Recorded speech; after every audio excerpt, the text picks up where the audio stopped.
Salut à tous, bienvenue sur MWR TV. Aujourd'hui, je vais vous présenter une petite game qui me verra opposer un joueur Cador. En effet, vous allez voir s'affronter donc la Old Witch contre l'Elite 3 Reckoning of Everblight à 35 points. Les deux joueurs vont s'affronter sur le scénario Fire Support. Donc sur la médiane, vous avez deux drapeaux qui peuvent être contrôlés pour un, dominés pour deux. Devant un drapeau, il y a un objectif pour un joueur, et devant l'autre drapeau, il y a un objectif pour l'autre joueur. Les objectifs sont des Friendly Faction Models, donc ils se trouvent dans les 4 pouces d'un drapeau, ils contestent donc le drapeau qui est en face d'eux. Il est donc facile de contrôler et dominer le nôtre, mais il est plus difficile d'aller chercher celui de l'adversaire. La liste d'armées du Cador se compose donc de la Old Witch, de son Scrapjack, Beast 9 et un War Dog, donc ça c'était son battle group, accompagné d'une escouade de 10 Winter Guard, donc unité max, 2 roquettes dans l'unité ainsi que l'UA, bien sûr éternellement suivi par le Manowar Grigorovitch. Ensuite on a les 3 Greylord Ternion qui s'ajoutent à tout ça, le Manowar Dracoon, le Manhunter et un petit mercenaire appelé Eris. Alors, ma liste en Everblight, elle se compose donc de l'Elite Reckoning of Everblight, accompagnée de son Archangel. Puisque nous sommes en tier 4, alors le Shredder est offert pour l'Archangel acheté, le tout accompagné par un Naga, histoire d'avoir de l'arme magique, surtout vu qu'il y a du Iron Flèche en face, un Arié pour courir après les petits solos, ensuite Anissa Rival pour avoir un bon chasseur de solo aussi, la Shepherd au cas où pour gérer la Furie et soigner l'Archangel, les Raptors en mini pour pouvoir suivre Anissa Rival, et la Strider Deathwalker. Alors, vu qu'on est en tier 4, on a donc une unité, les Raptors, on a une Shepherd, on a la Strider et l'Archangel. Ça va me permettre d'avoir du redéploiement, d'utiliser un Animus au début de la partie, et d'avoir toutes mes unités, donc les Raptors, en Stealth pour le début de la partie. Pour le déploiement, j'ai donc gagné le jet de dés, j'ai le droit de choisir, et je choisis de me déployer premier et de commencer. Mon adversaire choisira donc son côté de table. Il choisit le côté où il n'y a pas la maison, et un grand muret proche de son objectif à lui, afin de pouvoir cacher la Old Witch et qu'elle puisse avoir une zone de menace assez grande pour affecter les deux drapeaux. Avec son feat, ça devrait être pratique. Et ainsi avoir un Arcnode assez loin pour pouvoir les menacer mon propre objectif à moi et mes unités qui seraient par là-bas. Je décide de déployer Anissa tout à gauche, suivi du Naga, de l'Arié, de la Shepherd. Ensuite, au centre de la table, on va retrouver donc l'Archangel puis Lilith. Et à gauche de Lilith, on a le Shredder et les 3 Raptors. Je me déploie ainsi, pourquoi? Donc le Shredder proche de Lilith, afin qu'avec Escort, elle ait tout le temps son plus 2 d'armure. Et Shredder, lui, donnera plus 1 de def et plus 1 d'armure. On aura donc un caster qui sera 15-19, ce qui est déjà un peu plus respectable. Les Raptors sont d'un côté alors que Anissa est de l'autre, parce que j'ai une unité, donc grâce à j'ai une Deathstalker, donc je vais pouvoir redéployer une unité ou un modèle. Donc les Raptors retourneront voir Anissa, ou Anissa retournera voir les Raptors en fonction du déploiement qu'a choisi mon adversaire. Mon adversaire, lui, va se déployer en face, il va mettre donc la Old Witch ainsi que son Battle Group tout près de son muret, sauf Scrapjack qui lui sera tout à gauche. Donc ensuite on a le Dracoon tout à sa droite, afin qu'ils viennent me menacer. En soutien derrière eux, donc derrière Beast 9 et le War Dog, on a les Ténions, les Greylords qui devraient apporter de leur soutien. Et bien sûr, juste à côté, le gros pack de Winter Guard avec les 10 figurines, les 2 roquettes et l'UA. Ensuite, nos déploiements avancés, moi je mets ma Strider en plein dans la forêt, au maximum. Ensuite, lui, il choisit de mettre Eris juste à côté du Dracoon et le Manoir vers son Scrapjack. Le Manoir dans la forêt puisqu'il a camouflage.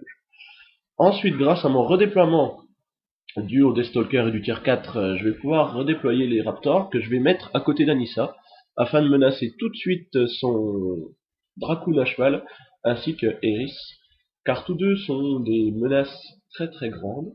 Et du coup, je vais placer la proie de Anissa sur Eris parce qu'elle a quand même 16 de défense.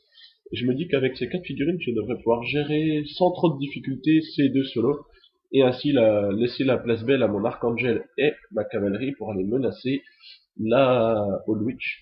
Oui, sachez qu'avec mon armée, je cherche surtout le Killcaster et pas spécialement le scénario, car c'est difficile, j'ai très peu de figurines pour ça.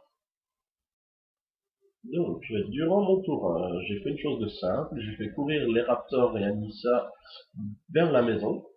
Ensuite, j'ai activé Lilith pour qu'elle lance Escorte, ainsi que Ténacité sur elle-même et l'Archangel, puis elle a fait un trample tout droit de 12 pouces pour pouvoir se positionner vers la forêt et le mur. Puis, l'Archangel a couru, suivi du Naga, la Shepherd, du Shredder qui lui est allé derrière le petit muret, toujours près de Lilith, et le Harrier qui a commencé à se positionner dans la forêt. Le tour 1 des Cadors. Donc, on va commencer par activer la Old Witch qui va donner Wild Secret sur la Winter Guard pour qu'ils aient Pathfinder et camouflage. Puis Iron Flèche sur Eris pour qu'elle monte à 19 de défense vu qu'elle était la proie de Anissa, c'est toujours pratique. Ensuite, Beast9 court pour se placer devant le muret et devant la Witch. Les Greylords avancent et placent des clous d'effect sur le Dracoon, sur le Wardog ainsi que la Witch. Le Dracoon court sur la colline pour commencer à menacer ma cavalerie. Le Scrap court sur l'autre colline, afin d'avoir un Archnode assez loin. Eris se déplace, puis fait un tir sur l'Archangel et lui enlève 3 points de vie grâce à Deathshot. Là, Winterguard court et commence à investir le milieu de la table. Comme Nick Joe les suit pour leur donner évidemment l'éternel Toph et Charles. Le Manhunter court sur la colline pour devancer le Scrap. Et le Wardog se place à côté de Beast9 afin d'avoir un angle ouvert pour une éventuelle contre-charge. Arrive mon tour 2. Je keep escorte sur Lilith afin de pouvoir lui maintenir son plus de d'armure et de donner plus de mouvement à ses copains. Ensuite là je réfléchis un petit moment. En fait je marque une pause dans ma tête, tout simplement pour savoir si oui ou non je prends le risque d'envoyer mon Archangel en plein milieu de la mêlée, histoire de mettre une pression énorme et de pouvoir me débarrasser de Beast9. Car en effet, Beast9, finalement, dans son armée, c'est la seule figurine qui peut venir faire mal à mon Archangel. Le reste aura du mal et ça prendra beaucoup de temps. Du coup, je me dis, au moins là, je fais une pierre deux coups. C'est-à-dire que je vais lui enlever Beast9, je vais lui mettre une pression énorme et je vais me retrouver à 4 pouces de sa Old Witch. Donc le forcer un petit peu à reculer et me permettra moi de venir prendre les objets. Donc c'est ce que je fais. J'envoie l'Archangel droit devant, charger le Beast9. Alors bien sûr, je me prends la contre-charge du Wardog qui vient m'enlever un point de vie et qui repart en arrière. Ensuite, Lilith qui décide de rester sur place et de tuer le Manhunter, donc de se lancer gratuitement Windwall, puis de se lancer Ténacité sur elle, ainsi que sur l'Archangel. Ensuite, le Stalker vient se placer, tire dans la Winter Guard, mais à 4 pouces pour blesser, ben rate, donc touche mais rate, donc se retrouve en plein milieu et déclenche aucun effet. Le Naga tue un Winter Guard, mais ce dernier réussit son Toph, donc je me retrouve juste avec une figure par terre. Et les Raptors tirent dans le Dracoon, lui enlève 5 points de vie. Et là, je tente d'attirer le Dracoon en faisant leur mouvement gratuit de faire l'activation sur la droite, en me disant comme ça, le Dracoon, s'il vient chercher le Raptor, il ira pas avoir mon Archangel. Mon adversaire fait le choix, évidemment, de ne pas faire la contre-attaque. La contre-charge, excusez-moi. Et ensuite, Anissa, elle, va tenter de terminer le Dracoon, mais malheureusement, avec la colonne plus le Cloud Effect, eh bien, elle rate son tir. Le tour suivant des Cadors. Donc, il upkeep Iron Flèche gratuitement sur Eris, et ne conserve pas Wild sur les Wooters, parce que ça sert plus. Son Scrap Troll se place sur la colline avec une petite idée en tête. La Old Witch charge l'Archangel grâce à Pathfinder pour passer à travers le petit muret, et via ses deux attaques enlève 12 points de vie quand même à l'Archangel, puis se téléporte à côté de son Scrap Troll sur la colline, loin de tout le monde, ce qui finalement n'est pas une si mauvaise idée, ce qui fait que ma pression tombe un peu à l'eau. Le Wardog charge l'Archangel, le rate, puis effectue ses 7 pouces en direction de la Old Witch. Eris tire sur l'Archangel, lui enlève 3 points de vie de nouveau grâce à son Deathshot. Le Dracoon charge l'Archangel, lui enlève 8 points de vie sur sa charge, et du coup ça enlève le Spirit à l'Archangel, ce qui est déjà pas négligeable. Les Greylords tentent 3 sprays sur l'Archangel, 0 point de vie à chaque fois, donc ils ont touché les 3 fois, mais ils n'ont rien fait de plus. Ensuite, comme Nick Joe, comme d'hab, balance Toph et Fearless sur la Winter Guard, puis il tire sur l'Archangel, rate lui aussi. La Winter Guard se lance Bob and Wave, puis tire sur l'Archangel en combiné, en fait ils se sont mis 2 par 2. Donc il y a une roquette karaté, l'autre roquette enlève un point de vie. Et sur les 6 tirs des Winterguard, il y en a seulement 3 qui ont touché. Et vont un petit peu blessés, ce qui vont lui enlever de nouveau le Mind. Donc l'Archangel aura perdu Spirit et Mind. C'est un très mauvais tour pour le joueur Cador, car beaucoup d'échecs sont des jets pas très compliqués. Mon tour 3 arrive, donc j'entretiens Escorte, comme d'habitude. Ensuite, le Naga se déplace en direction d'Eris, lance son Animus sur lui-même afin d'ignorer le bonus de défense d'Eris, dû au spell, et lui tire dessus. Tente à 10 plus à 3D, je rate. Sachant que tu l'avais reçu, je l'aurais tué. Ensuite, le Stalker tire sur un Winterguard, de nouveau tough. Du coup, la Stalker se retrouve de nouveau en plein milieu du terrain sans rien pouvoir faire. Mais, au moins, gêne le mouvement pour arriver jusqu'à Lilith.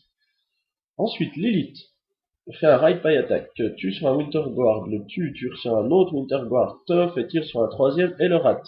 Mais se lance Windwall quand même, puisqu'elle a tué un Winterguard. Elle soigne 2 points de vie dans l'Archangel, on soigne le Mind et le Spirit, puis lance Ténacité sur l'Archangel.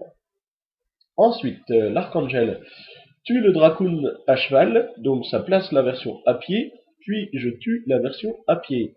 Le Winterguard qui est à côté de moi, je tente de le tuer, je le rate, et j'enlève 11 points de vie à l'objectif. J'aurais pas dû tenter de taper dans le Winterguard, j'aurais dû juste enlever l'objectif. Ensuite, le Shredder se lance rapide, se lance dans la mêlée pour choper un maximum de monde, chope 2 Winterguard, en rate un et tue l'autre.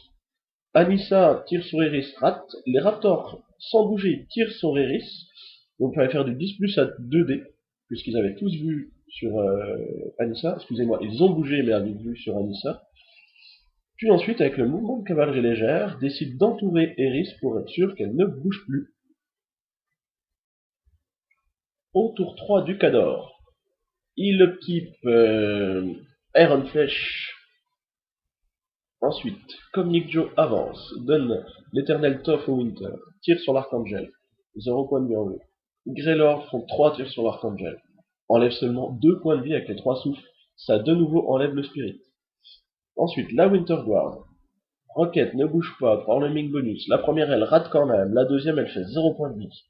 Ensuite, en combinant d'autres Winterguard en 2 par 2, il fait un total de 7 points de vie, ça enlève le Mind. Ensuite, les Winterguard restants vont enlever 6 points de vie au Shredder. Le Wardog va attaquer le Shredder, parce qu'il a tout juste la place de passer entre les deux Winterguard, et enlève 2 points de vie au Shredder, donc il est toujours en vie. Ensuite, la Ogwish se téléporte vers son Scrap Troll, qui lui, au préalable, s'était déplacé au centre de ses Winterguard. Elle fit, afin de mettre du pot 14 à tous les gens qui se déplaceraient dans sa zone de contrôle, et tente Gallo sur l'Archangel. Alors, le Gallo n'a pas pour but de déplacer l'Archangel parce que ça ne marche pas, c'est dans les règles. Mais, afin de le tuer, malheureusement, il va le blesser et va lui laisser 2 points de vie. Mon Archangel est toujours en vie, il n'a toujours rien fait et il s'est focalisé tout le long sur l'Archangel. Arrive mon tour 4. Donc, elle est très chaude là. Le Shredder s'énerve, tue un Winterguard, le Naga s'énerve, charge Anissa et la rate. Heureusement pour moi. J'avais entretenu rien du tout. Car en réfléchissant au début de mon tour, j'ai pu voir que Lilith avait ligne de vue sur la Old Witch. Alors ça se joue vraiment pas à grand chose, rassurez-vous. J'ai fait le tracé avec mon petit laser pour m'observer qu'il y avait une ligne de vue. Alors elle est toute petite, mais elle existe. Ce qui change pas mal la donne. Mon adversaire pensait que je le voyais pas, il n'avait pas vérifié. Du coup, eh bien Lilith renonce à son mouvement afin d'avoir une ligne bonus, donc 10 en tir, toucher du 15 de défense. Elle tire 2 fois, et tue la Old Witch, ce qui donne un joli KTC et victoire des Everblight. Alors, le débriefing. J'ai gagné par KTC. Alors, faut savoir que c'était quand même la première partie de mon adversaire avec la Old Witch. Elle la connaissait pas du tout.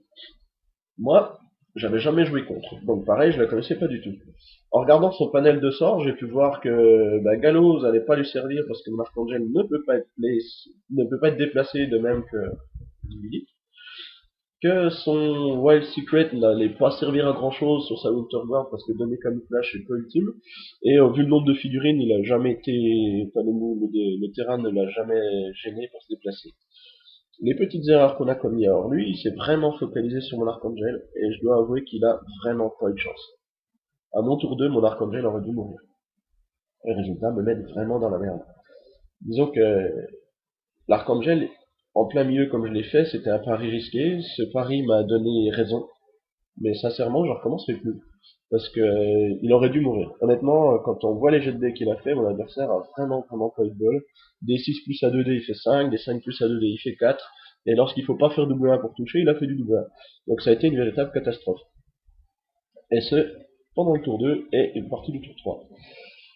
Après, vu qu'il réussissait à rien, il continuait de se focaliser sur l'Archangel, alors que ma Lilith était pas si loin de la Outer World, j'aurais pu prendre vraiment cher. Alors heureusement pour moi, j'avais mon Windwall permanent. Et vu que dans la liste des sorts, il n'y a rien dans son armée qui pouvait passer au travers de mon Windwall, ça m'a rendu indestructible finalement. Moi, l'erreur que j'ai commise, c'est de me consacrer à Eris. Je pouvais l'ignorer tout simplement, et puis faire le tour avec ma cavalerie, puis commencer à pilonner la Winterguard. En fait, je m'attendais à avoir du Iron Flesh en permanence sur cette Winterguard. Je m'attendais pas du tout à ce qu'il le calme vraiment sur Eris. Je pensais que ça allait être un petit mind game au début du jeu. Et en fait, il a laissé Iron Flesh tout le long sur Eris, pour son 19 de def, mais en même temps, Eris, elle ne faisait pas grand chose. Elle a certes enlevé 6 points de vie à l'Archangel, ce qui l'a rendu quasiment la plus puissante de l'Archangel, mais c'était pas suffisant. Ce qui fait que moi j'ai investi 10 points pour essayer de gérer Eris, et je me suis raté tout le long. Donc vraiment, j'aurais pas dû me concentrer aussi longtemps. Le seul moment où j'ai vraiment pas eu de chance, c'est le Kutunaga, qui se rate. Et mon Harrier, qui était là pour tuer Eris avec le fait de toucher automatique, j'ai tellement mal placé mon Harrier trop en retrait, en fait, étant donné qu'Eris tire à 12, j'avais peur qu'elle voit mon Harrier puis elle me le tue avant. En fait, elle pouvait pas vraiment le faire. Du coup, j'aurais vraiment dû être plus agressif à l'arrière pour aller chercher Eris. Et de nouveau permettre à mes Raptors et tout ça de pouvoir s'occuper plus sereinement des Winterguard et de mettre une pression supplémentaire sur la Witch. Parce que vu de mon armée, comme je l'ai dit au début, j'ai vraiment pas beaucoup de figurines. Donc je peux pas vraiment faire grand chose d'autre que de tenter le KTC. De l'attrition, c'est bien, mais à la longue, moi j'arriverai jamais à prendre des points parce que j'arriverai jamais à enlever toutes les figurines pour pouvoir marquer sur l'objectif. Alors là, le KTC, je l'ai réussi. Ça marche pas à chaque partie, mais là, ça a marché. Donc voilà, j'espère que cette petite partie vous a plu, et je vous dis à très bientôt pour une prochaine édition. Bye bye!